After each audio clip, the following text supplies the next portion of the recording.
Dipersembahkan oleh NTD Publishing. Kemarin dirimu launching, masih ingat? Ya kan? Ingat lah, aku yang nempelin stikernya. Diambil orang, jadi naik kereta, dicomot orang. Kok bisa ya? Nah, pertanyaannya itu, sesili itu gitu loh. Maksudku, kenapa nggak ininya semua, tapi cuma di... Iya. Ya Allah. Iya. Jadi, ya gitu. Tapi ini harus menjadi saksi sejarah, makanya aku bawa gitu. Bahwa Masih ada benda. iya dari Depok dia masuk ke ruangan yang lebih bersejarah lagi di sini. Gitu. Tapi thanks anyway lah untuk ini dan untuk pertemuan dan kolaborasi kita sampai sejauh ini. Alhamdulillah. Gimana? Akhirnya sudah mulai didistribusikan seperti yang dirimu bilang. Insya Allah lagi proses ya untuk pendistribusiannya. Jadi untuk pendataan kan target kita mau membagikan 500 paket, total 1000 buku. Jadi setiap tujuan itu mendapat 2. Saat ini udah finalisasi ada 208 paket yang akan dibagikan ke seluruh Indonesia ya. Alhamdulillah ada perpustakaan, ada sekolah, ada taman bacaan. Alhamdulillah semua pulau di Indonesia tercakup ya, ada Sumatera, Jawa, Kalimantan, Sulawesi, NTB, NTT, Papua. Mungkin nanti data detailnya apakah setiap provinsi ada kalau udah rampung ya, tapi alhamdulillah setidaknya area-area besar Indonesia akan terjangkau oleh buku adikku sayang. Alhamdulillah. Buku apa sih ini sebenarnya? Jadi ini inspirasinya dari anakku sendiri sih. Jadi anakku yang nomor 3 itu kan terlahir dengan Down syndrome. Terus Namanya siapa kalau boleh tahu? Rafa. Oke. Rafa Umur sekarang? Abdullah Basit, 7 tahun tahun ini. Jadi dia lahir tahun 2017. Kemudian dia punya 2 kakak kan lainnya, Raka dan Raya. Kemudian saat tahu Rafa itu punya Down syndrome, aku pikir yang harus ngerti Down syndrome kan nggak cuma orang tuanya ya. Jadi aku perlu ngasih tahu juga nih ke 2 kakaknya Down syndrome itu apa sih? Karena kan nanti akan ada konsekuensinya ya, kita sebagai keluarga, ya kita orang tua khususnya, dan kakaknya kan pasti akan membersamai mereka sampai ya insya Allah sampai dewasa. Jadi harus tahu nih Down syndrome itu apa dan kita harus gimana dengan saudara kita yang Down syndrome. Jadi aku tuh dulu bikin kayak catatan ya. Dulu tuh aku bikin di PowerPoint. Jadi aku bikin draft tulisan bener-bener yang easy banget kata-katanya untuk menjelaskan apa itu Down syndrome, terus akan seperti apa orang dengan Down syndrome itu, dan kita sebagai keluarga harus gimana. Aku susun dalam PowerPoint sederhana banget, terus kemudian Masih ingat nggak kata-katanya? hampir sama ya. Oh. Jadi secara struktur kurang lebih sama seperti adikku sayang ini. Kata-kata pertamanya masih ingat nggak waktu adik kamu lahir kayak gitu. Jadi aku kembali recall pengalaman mereka mempunyai adik baru. Tapi kemudian aku masuk, ternyata adik kita ini punya Down syndrome loh gitu. Tapi kemudian kan ini diadaptasi ya menjadi buku. Kemudian dari kartu itu sempat juga aku share ke teman-teman di komunitas karena banyak yang pingin juga ya, karena kan artinya ketika kita punya anak dengan Down syndrome dan yang bukan Down syndrome itu kita punya tantangan yang sama nih, gimana ngejelasin sesuatu yang sulit, yang ya maksudnya ini kan banyak term-term medis ya yang perlu kita sederhanakan. Teknis sekali gitu ya. Genetik lah, kromosom lah, yang seperti itu kan. Nah, itu 2018 tuh aku bikin kartu itu. Draft bukunya atau kartunya? Kartunya, Oke. gitu. Terus aku share ke teman-teman, ya udah share aja karena bukan masalah intellectual property lagi ya. Maksudnya ya udahlah kita sharing aja, berbagi karena kita punya tujuan yang sama, pengen edukasi siblings ini ya yang punya saudara dengan Down syndrome. Tapi setelah dipikir-pikir karena saking banyaknya yang minta gitu kan, apa sulit ya untuk iya nanti aku forward. Tapi kan karena teks itu kan aku bikin secara personal ya, jadi aku masih pakai nama Rafa. Jadi ceritanya benar-benar personal keluarga kami gitu. Untuk naskah ini? Ada 3 penerbit mayor, terus ditolak gitu. Nggak mutlak langsung ditolak ya, tapi kayak ini kan ceritanya benar-benar cuman tentang individu dengan Down syndrome ya, jadi cuma satu cerita aja. Tapi mungkin kalau dari sisi bisnis, ini mah terlalu niche gitu ya, terlalu satu doang ceritanya. Bisa nggak Mbak tambahin tapi cerita yang dengan disabilitas yang lain gitu, misalnya tambah 5 sampai 9 jadi kayak kumpulan cerita gitu. Aduh itu effortnya kan luar biasa ya, maksudnya kan karena ini aku udah riset tentang Down syndrome semenjak Rafa belum lahir ya, jadi kan untuk bisa nulis cerita topik tertentu kan kita harus mendalami informasinya. Nah untuk ragam disabilitas lain tuh aku saat itu nggak punya usaha nggak punya waktu untuk riset dulu untuk nulis. Ya udahlah, depending dulu. Akhirnya ya udah aku nggak nulis lagi, tapi maksudnya ini kan ceritanya udah ada. Sampai terus berjalan waktu, aku pikir masih ada keinginan untuk menerbitkan buku ini ya. Artinya teman-teman di komunitas itu juga ada kebutuhan cerita yang valid tentang Down syndrome itu apa, dan diikat dengan bonding ya, bahwa kita sebagai keluarga gimana nih kita mendukung saudara kita yang Down syndrome. Karena saya juga temui beberapa buku cerita anak yang mengangkat topik Down syndrome itu masih ada penggunaan kata-kata yang menurut kami kurang pas. Misalnya penderita Down syndrome, padahal kalau sebenarnya kan Down syndrome itu bukan penyakit ya, jadi istilah penderita kurang pas. Jadi ya belum ada yang benar-benar serak di hati gitu, makanya keinginan untuk menerbitkan buku ini terus dipelihara. Sampai kemudian kita pernah nekat nih, Down syndrome Indonesia, kita bikin crowdfunding, kan waktu itu lagi happening juga ya, pakai Kita Bisa. Kita melakukan crowdfunding, alhamdulillah responnya cukup bagus. Sekitar kita dapat waktu itu 3 juta rupiah, alhamdulillah, dari target. Untuk kurun waktu berapa lama kira-kira, masih ingat nggak? Waktu itu kayak cuman sebulan, 2 cepet ya? bulan gitu ya. Tapi kan waktu itu kita juga udah ada gagasan untuk membagikan buku ini secara gratis kepada perpustakaan. Jadi waktu itu kita bikin programnya 1000 buku Adikku Sayang ini. Jadi targetnya emang pengen edukasi ya, bukunya diwujudkan, terus kita bagikan agar anak-anak tuh tahu apa itu Down syndrome dan seterusnya. Tapi dari target, waktu itu kayaknya target aku tuh 55 juta apa 60 juta ya untuk menghasilkan 1000 buku. Yang tercapai cuma 3 juta itu, 3 jutaan lah. Sampai periode kampanye selesai, ya udah akhirnya di stop, dananya kami cairkan. Tapi alhamdulillah dari dana itu bisa untuk melakukan layout, melakukan ilustrasi. Karena kan yang aku bikin kan teksnya aja. Nah, untuk menjadi picture bukan ada ilustratornya kayak gitu. Jadi alhamdulillah bisa untuk ada satu tahap lah yang bisa kita selesaikan ya, udah ada ilustrasinya seperti itu. Terus berjalan waktu, udahlah disimpan lagi cita-citanya, sampai akhirnya waktu itu saya memutuskan untuk lanjut studi di Australia. Sampai akhirnya saya kuliah, ketemu temen gak sengaja.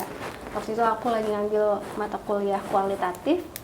Ada teman pertama saya di kelas itu, namanya Bapak Gary ya.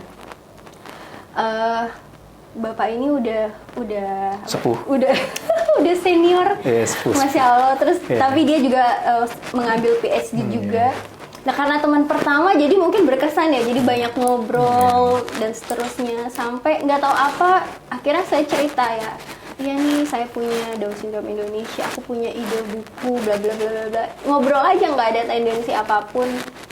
Terus dia yang menyemangati, Anis kamu harus menerbitkan buku itu gitu. Iya nih tapi nggak punya uang, aku bilang gitu kan. Tunggu, kayaknya aku bisa bantu ya. Akhirnya melalui Bapak Gary ini saya dipertemukan oleh rekan teman profesinya dulu mungkin ya, teman kerjanya dulu. Terus Anis kamu kayaknya harus bikin pitching ide kamu gitu ya. Coba bikin presentasi yang bagus, coba kamu presentasi, mungkin kalau teman saya ini tertarik dia akan memberikan funding untuk project ini. Ya saya ikuti aja prosesnya walaupun nggak ada ekspektasi apapun ya. Tapi alhamdulillahnya mereka setuju, idenya menarik, terkhusus karena kan project ini kan mencetak buku dan membagikannya di Indonesia ya untuk perpustakaan sekolah gitu kan. Akhirnya akhir tahun kemarin kami mendapatkan funding untuk merealisasikan proyek itu, dan alhamdulillah akhirnya setelah dari 2018 ya berarti sampai sekarang 2024 lahirlah buku Adikku Sayang ini dalam format yang saya bayangkan ya, proper buku yang bisa diterima dan dibaca bersama anak-anak di rumah gitu. Nanti ini bisa di-cut. Kita boleh nggak ngobrolin soal funding itu? Kalau nggak apa-apa. Baik. Apa sih aku sih? Gitu ya. Berarti thanks to Rotary dong ya? Iya betul. Jadi temennya Gary ini adalah mungkin pengurus ya atau yang manage Rotary Perth. Nah Rotary Perth itu tertarik untuk membiayai project ini. Jadi saya waktu itu bikin presentasi, terus mengajukan proposal, terus ya ada tanya jawab juga ya pitching biasa lah, secara casual aja. Terus akhirnya mereka oke, ya udah terus dikirim dananya, akhirnya bisa direalisasikan buku ini tahun ini. Sesuai dengan ekspektasi? Agak mundur secara timeline ya, karena kan saya perlu waktu, karena kan kemarin saya studi di Australia belum sempat pulang, dan karena yang manage ini kan Down Syndrome Indonesia, saya, suami, dan teman dekat ya. Maksudnya artinya mengelola Down Syndrome Indonesia ini bersamaan dengan kegiatan aktivitas utama kami, jadi harus di sela-sela. Dan kebetulan kemarin pas saya pulang ke Indonesia untuk ambil data, sekalian merealisasikan ini. Dan kok pasnya adalah bisa di launching bukunya, targetnya tuh tadinya Juni atau Juli ya. Tapi ya karena satu dan lain hal, kok bisa pasnya di bulan Oktober. Karena bulan Oktober itu kan bulan yang penting ya buat komunitas Down Syndrome, karena kami merayakan Down Syndrome Awareness Month yang di seluruh dunia merayakan Oktober sebagai hari kesadaran Down Syndrome untuk meningkatkan awareness untuk teman-teman dengan Down Syndrome. Kok pasnya gitu ya? Itu kalau kata orang kekinian, mestakung, semesta mendukung. Iya, kayaknya deh. Kok pas timingnya gitu ya. Udah, alhamdulillah terwujud kemarin di Fakultas Ekonomi dan Bisnis. FEUI ya? FEUI menyediakan tempat.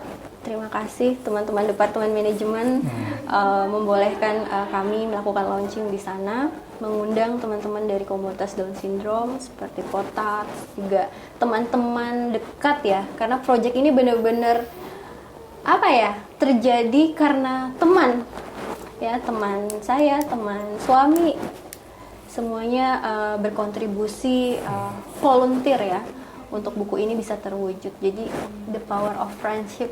Iya. Luar biasa ya. Jadi kalau dicari padanan katanya teman itu jejaring ya. Iya. Network. Kebetulan saling kenal. Kalau jejaring kan biasanya belum kenal menjadi jejaring. Tapi ini sudah berteman, kemudian ditindaklanjuti ke arah yang lebih menguntungkan secara nyata. Iya.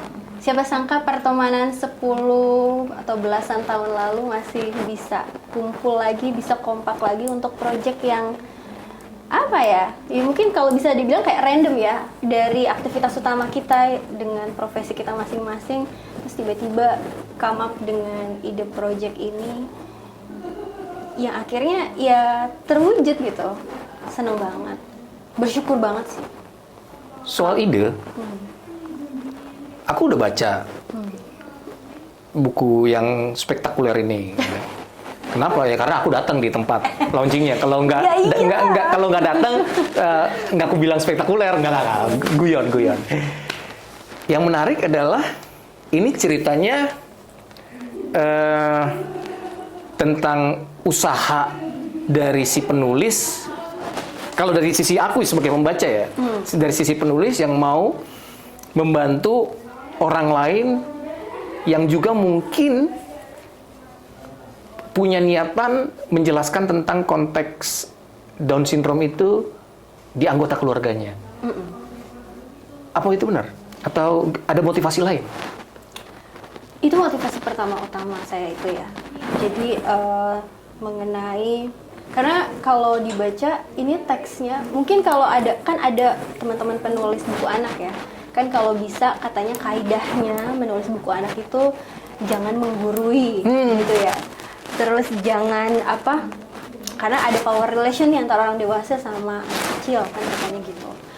Ya, tapi memang jujur susah banget ya buat aku ya untuk penulis amatir buku anak untuk menjelaskan konsep yang sangat besar. Tapi karena tantanganku sebagai orang tua yang memiliki anak Down syndrome dan perlu ya acceptance itu kan nggak hanya dari orang tua tapi dari siblings juga. Ya menurutku the best way, karena aku mempraktekkan juga dengan cara ini ke anakku. Alhamdulillah anak kakaknya Rafa itu akhirnya memahami apa itu Down syndrome dan bagaimana kita mendukung Rafa gitu. Dan kupikir konteks kami juga mungkin bisa terjadi juga nih untuk keluarga-keluarga lain yang punya anak dengan Down syndrome untuk menjelaskan hal itu. Jadi memang konteksnya itu adalah keluarga yang memiliki Down syndrome, dan kalau dibaca pasti feel-nya terasa ini kayaknya ibunya yang ngomong atau orang tuanya yang ngomong kepada anaknya ya, kakak atau adiknya yang punya saudara dengan Down syndrome. Itu satu tujuan utama ya, membantu keluarga-keluarga yang memiliki anak Down syndrome menjelaskan tentang diagnosis ini kepada siblingsnya. Tapi yang kedua, yang kenapa akhirnya buku ini didistribusikan ke perpus, ke sekolah gitu ya, kan harusnya ke keluarga-keluarga dong, ya kan. Ada hal lain yang memotivasi saya itu adalah karena kasus-kasus bully itu Mas, di sekolah terhadap orang-orang yang terhadap anak-anak penyandang Down syndrome.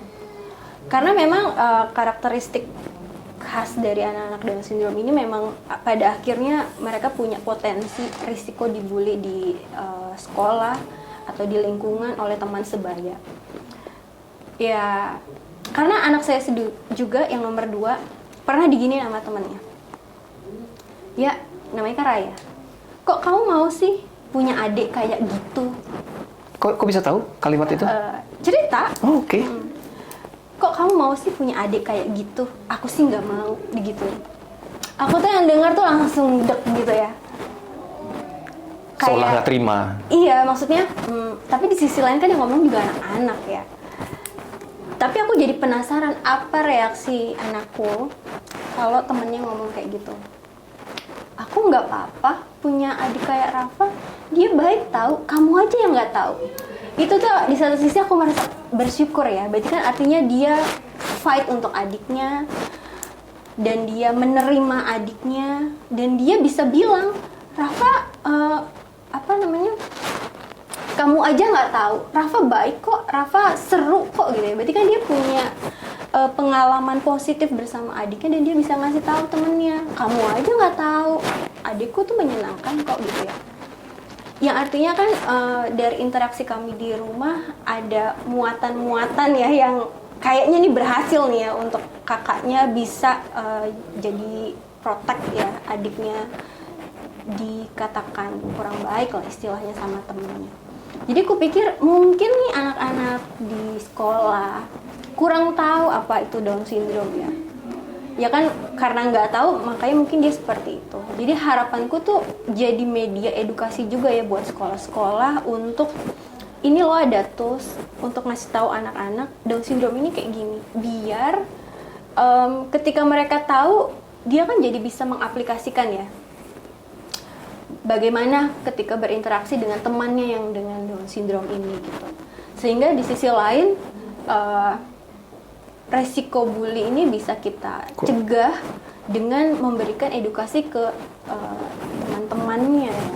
Karena memang jujur dari pengalaman teman-teman di komunitas itu yang mengalami bully itu meninggalkan trauma ya sampai dewasa gitu. Terhadap si penyandang. Iya, jadi penyandang Down syndrome ini dibully dan traumanya terbawa sampai terus dewasa. Menerus. Jadi sebenarnya edukasinya ini cukup general ya, artinya walaupun bahasanya di dalam konteks keluarga, tapi pun keluarga yang tidak memiliki anak dengan Down syndrome bisa juga nyeritain ke anak-anaknya ya. Ini kan sebenarnya untuk membangun lingkungan yang lebih inklusi ya. Ya kita bisa paham ya, mungkin dia kayak gitu karena nggak tahu. Tapi kan kalau kita udah kasih tahu, harapannya perilakunya jadi lebih baik, jadi lebih welcome, lebih terbuka, lebih empati untuk orang-orang yang kata tanda kutip berbeda gitu kan. Ya itu ya tujuan keduanya mengapa akhirnya buku ini dicetak dan didistribusikan ke sekolah, ke perpus, ke komunitas baca, ke taman bacaan masyarakat. Iya, iya. Jadi ada 2 yang Untuk ditarget. untuk membantu proses apa ya, kalau bahasa Inggrisnya transfer knowledge ya, tentang bagaimana berinteraksi dengan penyandang Down syndrome, kira-kira Iya. gitu ya. Karena kan acceptance itu berjenjang ya. Pertama acceptance dari parents, terus keluarga itu ya siblings, terus kakek, nenek, om, tante, terus lingkungan, sampai ya lingkungan masyarakat yang lebih luas ya. Jadi ya tujuan dari project itu ya untuk yang acceptance di lingkungan masyarakat ya, lingkungan sekolah, dan juga bisa dipakai di keluarga gitu. Berarti di dalam, bagi yang belum tahu, bisa dikasih tahu dong bahwa ini buku juga bercerita karena memang menjadi alat untuk membuka cakrawala pandang dan penerimaan terhadap orang-orang dengan Down syndrome, maka dikasih tahu dong apa itu Down syndrome. Iya,